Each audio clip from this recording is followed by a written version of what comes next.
Dear students, in this video we will study about the experiment number 3, that is borehole problems in engineering geology lab. Here in this borehole problems we have two different methods. First one is triangular method and the second one is square method. So these are the two different methods which we come across in this borehole problems. First we will discuss with the triangular problems. So we will start with the problem. The three boreholes are sunk at 3 points of an equilateral triangle whose sides are 480 meter each. P is west of Q and R is midpoint QR. Boreholes PQ and R reach the upper surface of a rich coal seam at 100 meter, 220 meter and 260 meter depth respectively. A. Determine the attitude of the coal seam. B. Another borehole is sunk at S, midpoint of QR. Determine at what depth the borehole S reaches the same coal seam. Here they have given the three different boreholes which are at equilateral triangle and each side is 480 meters. So they have given the location of each borehole where P is west of Q and R is midpoint of PQ. And they have also given the depth at which each boreholes are present. And they have asked us to find out the dip and strike, and they are also asked us to find the depth at which the another borehole, that is the fourth borehole, reaches the coal seam. So when this type of problems are given, first we need to draw the rough triangle. That is, the rough sketch has to be done depending or based on the given data. First what we will do is we will construct the equilateral triangle. So for that they have given that P is west of Q, that is P is west of Q. So this is the baseline. P is, this is east and this is west. P is west of Q and R is midpoint of PQ. So this will be the equilateral triangle according to the given data. And the side is 480 meter each. So each side is of 480 meters. And they have given the depth for each boreholes. And they have asked us to find out the depth of the another borehole, that is the fourth borehole, which is proposed at the midpoint of Q and R, which is called as S. So this is the triangle where we need to construct, and then we'll go for the solution of the problem. So before going for the actual solution of the problem, first we need to construct the diagram called as depth diagram, which is very important. So by this depth diagram we will get the gradients. Based on the gradients we will solve this problem. So first, during the construction of the depth diagram, draw a line, and at the center the least value should be taken, that is the depth of P is 100, Q is 220 and R is 260 meters. So at P we know that it is 100. So towards the right side always the highest number should be done, or the depth which is having the highest value should be taken, that is R, that is 260 meter, and here it will be Q. So the value of Q is 220 meters. So this is how we choose the depth diagram, or we construct the depth diagram. So from P to this point it will be 100. So here also 100 and here also 100. So again we need to draw the depth diagram from R such that here it will be 100. So 260 minus 100, it will be 160. Then here also the same way. Here it is 100. So 220 minus 100, it will be 120. So this is called as the depth diagram, which is very helpful to solve the problem. So once we have done with the depth diagram, then we are interested in calculating the gradient. So gradient from P to R as well as P to Q. So here it is 480 meters. So once we start with the calculating the gradient, it should be from P to Q as well as from P to R. So gradient along P to Q is equal to, we need to take this value divided by the distance. So that it will be 120 divided by 480, and it will be always in the fraction. We should take it in the fraction form. In the same way, gradient along P to R. So this value, that is 160 divided by 480. So here we get 1 by 3. So once we get these values, now we need to construct the equilateral triangle, and then we will find out the other different values. The given data we have done with this depth diagram, where we got the gradients of P to Q and P to R. Now we will construct the equilateral triangle of 480 meters. For that we need to select the scale.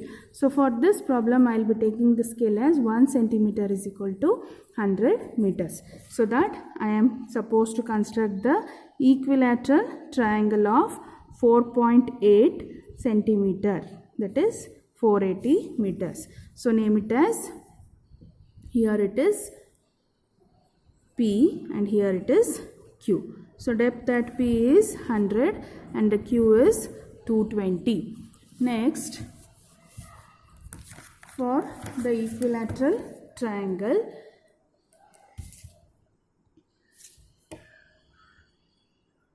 .8.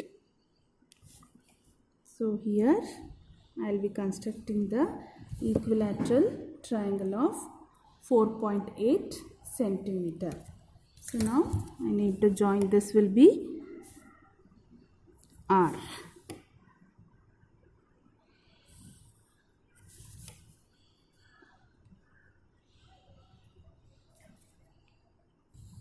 So depth of R is 260 meters. Now we have find out the gradient from P to Q as well as P to R. So from P to Q I need to measure 1.1 by 4 means 4 centimeters. From P towards Q I will measure 4 centimeter and mark that point as X. In the same way from P to R it is 1 by 3. So I will measure 3 centimeter from P to R and I will write it as Y. Now I need to join this X and Y so that I will get the line which is called as true strike direction.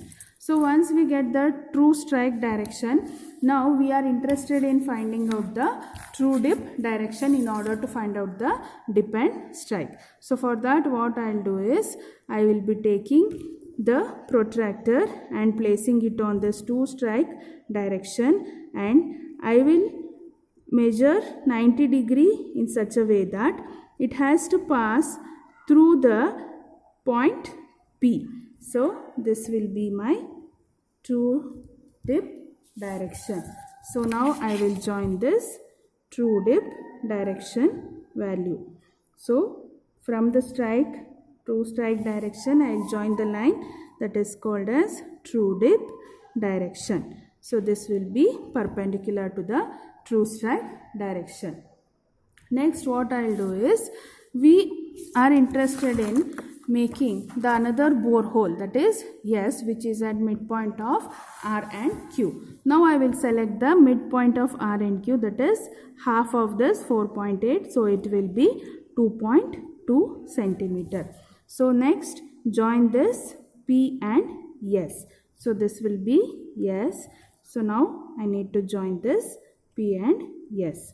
So now I got the fourth borehole S, which is proposed in between the R and Q boreholes. Now I am interested in finding out the solution for the given question. So first one, it will be the true dip direction as well as the strike direction. So for this how I will calculate is, so the true dip direction. Now for this true dip direction, from P I will mark the coordinates, that is east, west, north and south.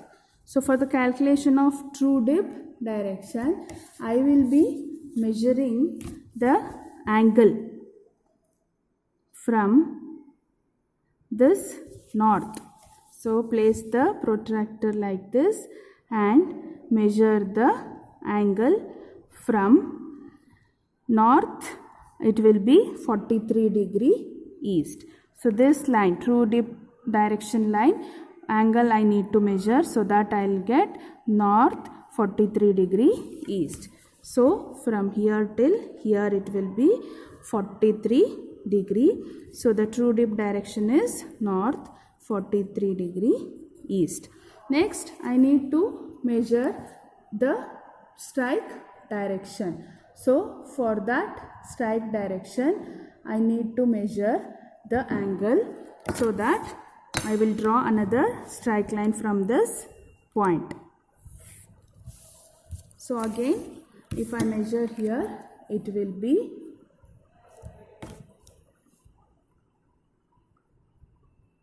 so place the protractor like this on this north line. So I will get the strike direction, which is north 47 degree west. So this is the true dip direction as well as the true strike direction. So that from here it will be 47 degree, that is north 47 degree west. So this is what we are interested in finding out for the A solution, that is the true dip direction as well as the strike direction. Next, they have asked us to find out the depth of fourth borehole, that is the depth of borehole S. So for that there is a formula, that is depth of fourth borehole, that is S. So for this we have a formula which is equal to horizontal distance into gradient plus depth of borehole P, that is the least depth has to be considered. So here we have horizontal distance. Now in order to get this horizontal distance, I need to measure this distance, that is from P to S. So the distance from P to S is 4 centimeters. So this will be the horizontal distance. So 4 centimeter is, in terms of meters, it will be 400 into the gradient. So in order to find out the gradient, here we have the gradient, that is 3 centimeters. So we need to measure this value where I will get 3 centimeters. So this is 3 centimeters. So it is 3 centimeters plus the least borehole depth, that is P. We have 100. So that it will become 400 into 1 by 3 plus 100. So finally we will get the depth of borehole S is equal to 233 meter. So this is the solution for this first problem, where we have find out the true dip direction, that is north 43 degree east, and strike direction north 47 degree west. And the second solution is we need to find out the depth of this borehole S, that is we have got it as 233 meter. So this is the first problem, that is the triangle method. Next we will look into the second type, that is the square method. In this square method, again we will look into the problem where they have given 4 boreholes are proposed, A, B, C, D. The corners of the square land, the sides of the square land are 360 meter long. A is west of B, D is north of B. A quartzite bed is encountered at 1 centimeter depth in A, 600 meter in B, 240 meter in D. So this is the given data where 4 boreholes A, B, C, D are derived, or they have been drilled, where it is a square land and it is the data which is given at the depth of different corners. Next, they have asked us to find out the attitude of the quartzite bed, that is the dip and strike. Then another borehole C is proposed at due north of a corner, the square land. Calculate at what depth the borehole C encounters the same quartzite bed. The same method where we have solved the first problem. Here we have the square land instead of the equilateral triangle. So for the same, first we need to construct the rough diagram. So we have A, B, C, D as the square land, that is they are the four corners of the square land. The sides of square lands is 360 meters. So here they have given as east, west, north, south. See here they have given A is west of B. So that A is west of B. So here at west A will be there and B is at east. And D is north of B. So towards north the D will be located and the other will be C. So this is the square land A, B, C, D, how it will be according to the given data. So based on this, now I will be constructing the depth diagram based on the given data, where they have given only the value of, that is the depth of A is,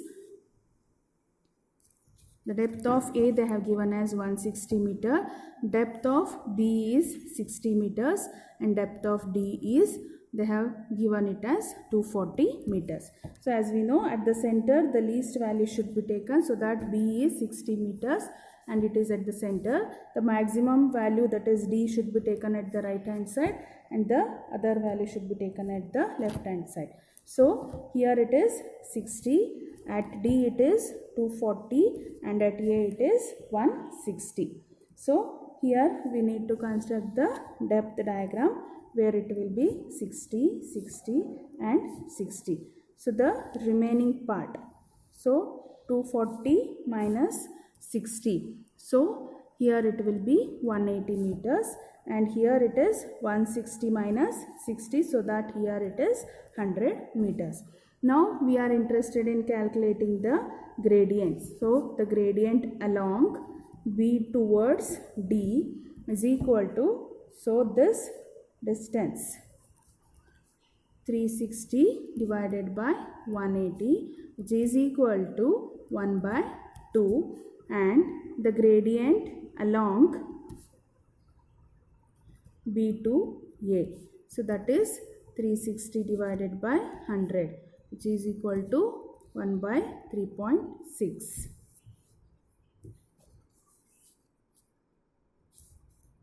Next, I need to draw this, the square, that is the square which is having the sides of 360 meters. So for that I will construct the square which is having the sides. So for that the scale I will be taking, so scale 1 centimeter is equal to 100 meters. So I will be taking the line of 360, that is 3.6. Draw a line of 3.6 and then draw the square of 3.6 centimeters.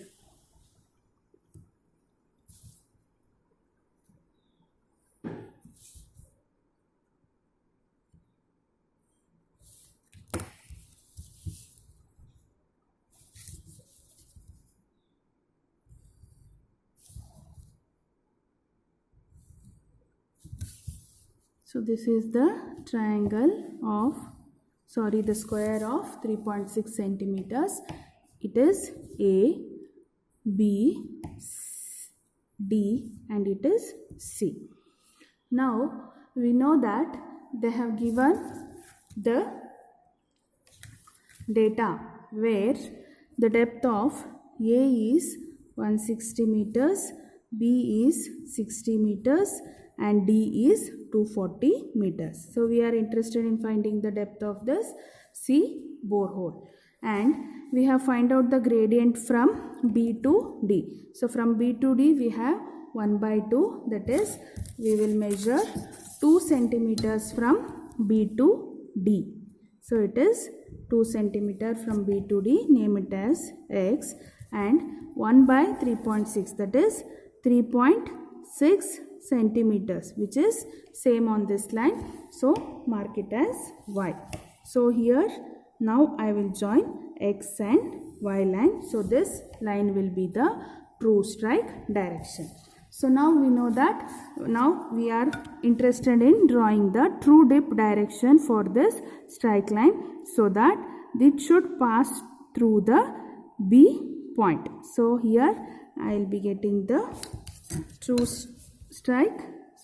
dip direction. So this is exactly perpendicular, which is true dip direction.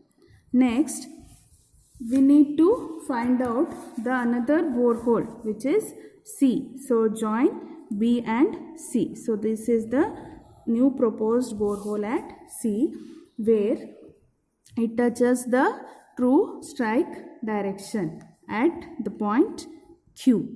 So now we need to find out the values. That is the first question, that is true dip direction as well as the strike direction.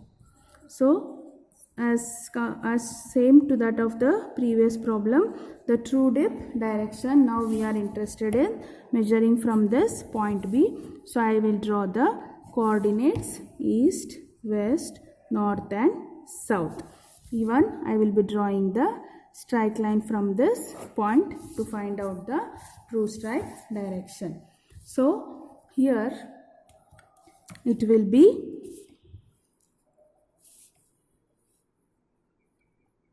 place the protractor here. So the true dip direction is north 32 degree west.